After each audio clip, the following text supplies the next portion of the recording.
今天给大家推荐一个国内网络下目前可用的免费的 ChatGPT， 先给大家看一下效果。我电脑使用的是国内的网络，并没有开任何魔法。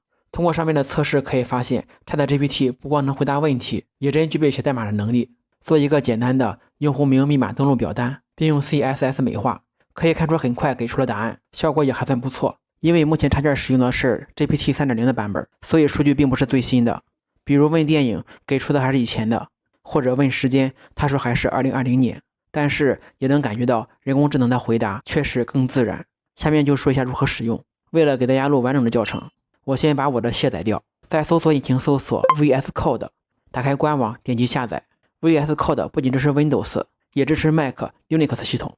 注意在官网下载的最新版的 VS Code 只能在 Win10以上系统安装。如果你是 Win7系统，我也准备了支持 Win7系统的安装包。如果需要，可以关注公众号“国强极客生活”获取。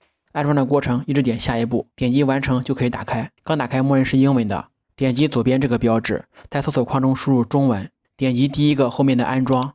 安装完成之后，点击右下角的重启，界面语言就变成中文的了。还是点击左边这个图标，输入 ChatGPT， 点击 ChatGPT 中文版，再点击安装。安装完成后，左边又出现了一个图标，点击图标，在下面的输入框输入问题。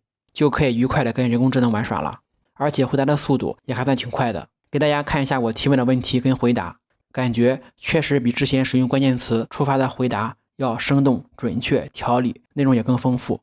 大家如果体验就尽快，因为这个接口也是作者免费提供的，随时可能会下线。感觉视频内容对你有帮助，就点赞关注支持一下吧。